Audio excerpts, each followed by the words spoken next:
Welcome back to Next Level Flag, where we break down strategies to help your flag football team play smarter and win more games. Today we're building a super simple 7-on-7 offense, and by the end of this video you'll have a complete system you can run from one formation with clear reads for your quarterback and answers to almost anything a defense throws at you.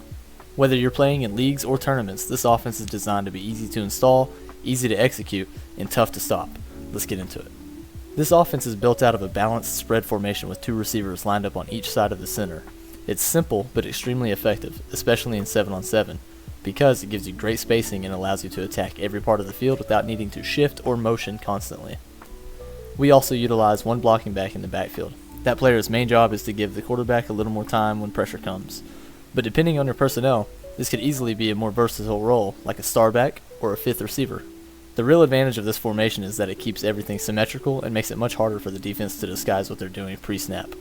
When you're balanced like this, defenders can't lean towards one side of the field without giving something away, which makes your reads easier and your system harder to defend. Now that you've got the structure, let's walk through the 6 plays to make this system work. The first play in this system is the snag concept, one of the most reliable zone beaters in flag football, and in real football for that matter. On the trip side, the outside receiver runs a 5-yard snag route and sits in the open window underneath. The slot runs a corner route, which helps stretch the sideline zone vertically, and the center releases quickly to the flat, pulling the flat defender and creating a triangle read here, here, and here. On the backside, both receivers run 5-yard hitches. These are your free money routes. If the defense is playing off, the quarterback can take the free yards with a quick catch and throw before even working the concept side. Against the too-high shell, the flat defender is your read key. If he expands to cover the flat, the snag will settle underneath for an easy completion. If he chases the snag, the flat will come open. And if neither are open, that corner route might come open late behind the pulled safety. Against one high coverage, the read structure stays the same, but the space in the middle is tighter, so the flat to snag read happens a little quicker. The corner route in that case stretches the actual cornerback, not a safety, but it still works to clear space underneath. The quarterback's progression should go, check for backside free money first. If that's not open, then when you catch the snap, you're going to confirm that the deep defender carries the corner. Then read the flat defender and make him wrong. Just be sure the snag receiver knows to sit in space, not drift into coverage. This is a perfect play to get the ball into the hands of your outside receiver, and while it's especially strong against too high, it still works effectively against one high structures as well. Next up is the drag concept, which is your go-to answer when teams start switching to man coverage after getting torched in zone. It's incredibly simple, but when executed right, it feels like a cheat code, especially if you've got a dynamic athlete who can win in space. The outside receiver on the trip side runs a full field drag route, crossing the field with natural separation at full speed. The slot receiver runs a delayed corner route, which not only helps clear space but also mirrors the look of the snag concept we just ran, adding a layer of deception. The center and both backside receivers run fades or clear outs to occupy defenders and stretch the field horizontally and open up space underneath. Against man, this route combo is extremely hard to stop. The drag runner gains separation naturally by crossing the field, and if the slot receiver's release clips the defender's path, even better. The key is spacing. Give your athlete room to run after the catch. You don't want everyone flooding the same areas. Before calling this play, the quarterback or coach should identify man indicators, such as defenders lined up close, with head up to inside leverage, defenders chasing across the formation with motion, or if there are no deep safeties. If you see those things, this is the concept you want. But be careful, this is not a play you want to run against zone. Too many bodies in the middle of the field can clog the drag's path and slow down your timing. Against man, though, it's one of the most frustrating things the defense can deal with. Get the ball to your best guy, let him run, and force the defense to prove they can cover the whole field with one-on-one matchups. The third play in the system is the stick concept, a quick-hitting route combination that's incredibly useful against both 1 and 2 high zones. On the trip side, the outside receiver runs a fade route and must release outside to pull the boundary coverage deep. The slot runs a 5-yard stick route, a quick vertical stem followed by a sharp settle into open space. The center runs a quick flat to immediately pull the flat defender. Meanwhile, on the backside, both receivers are still running free money hitches.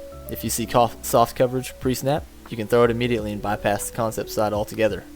Against the too high shell, your key is the flat defender. If he expands toward the flat, the stick settles wide open underneath. If he comes inside or backs up, hit the flat. The fade helps clear the sideline safety and gives the stick room to work in the intermediate window. Against one high, the flat defender is still the read, but the fade now works to stretch the outside corner vertically instead of a safety. Either way, the quarterback's job is to check backside cushion pre-snap, confirm that the deep defender clears with the fade, and then read the flat defender and throw off of his leverage. If he goes inside, I throw outside. If he goes outside, I throw inside.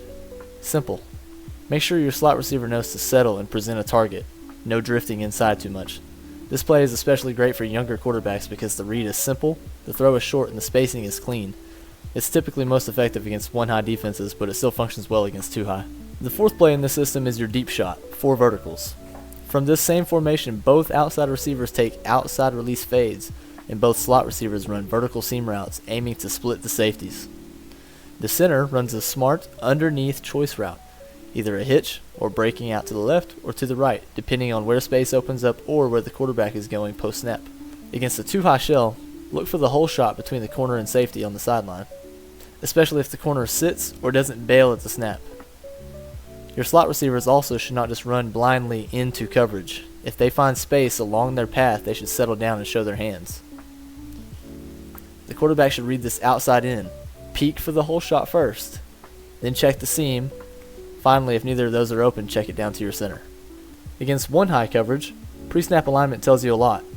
If a corner is sitting within 5 yards of your outside receiver, feel free to take the fade. It's a one-on-one opportunity. If you don't like that, post-snap, you're going to read the free safety.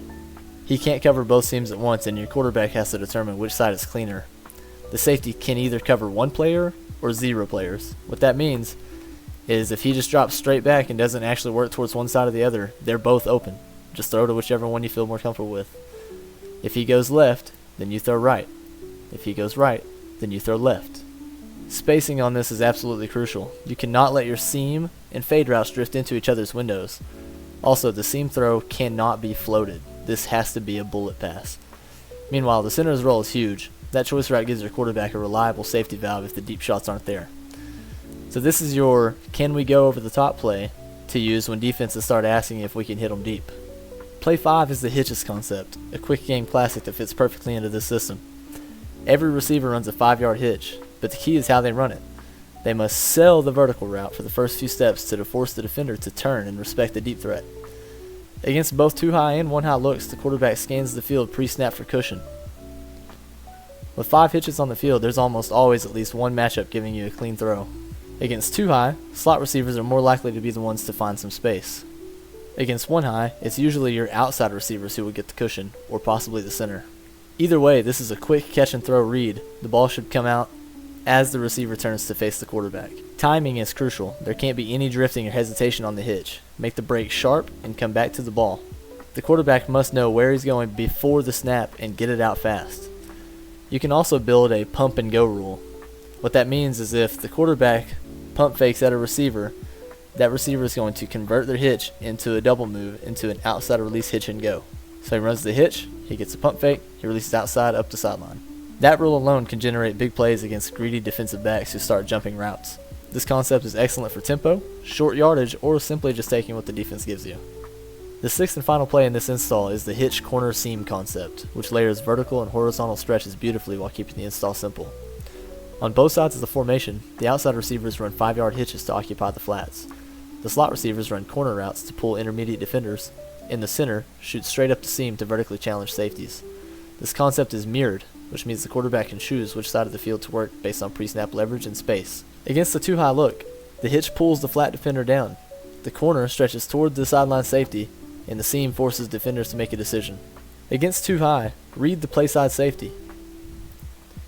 If they drift too far left, I throw it right to the center. If he doesn't get out there at all at the corner, or he starts drifting to the middle, I hit the corner. If for some reason this is covered and this is covered, I check it down to the hitch. Against one high, the hitch is often your easiest completion. The corner route helps keep the defender deep, which clears space for the hitch underneath, while the seam makes sure the middle safety can't cheat one way or the other. Against one high, you're going to read the play side corner to determine whether to hit the underneath route or the deep route. If he drops back, I throw it in front of him. If he stays flat-footed or comes up to the hitch, I throw it behind him to the corner. Once again, spacing is crucial. Keep those routes clean and vertical. You don't want this route to be too close to this, you really want to stretch the corner up the sideline. Because it's mirrored, it's incredibly quarterback friendly and rounds out the system with another zone beater that can generate consistent yards or occasional chunk plays depending on how aggressive the defense gets. And just like that, you've got a full 7-on-7 offense you can run from one formation with answers for zone or man defense without needing a giant playbook. It's simple, quarterback friendly, and easy for new players to learn. You can scale up the complexity as needed, but this version works great for teams with a quarterback who can at least throw 20 to 30 yards and make quick reads.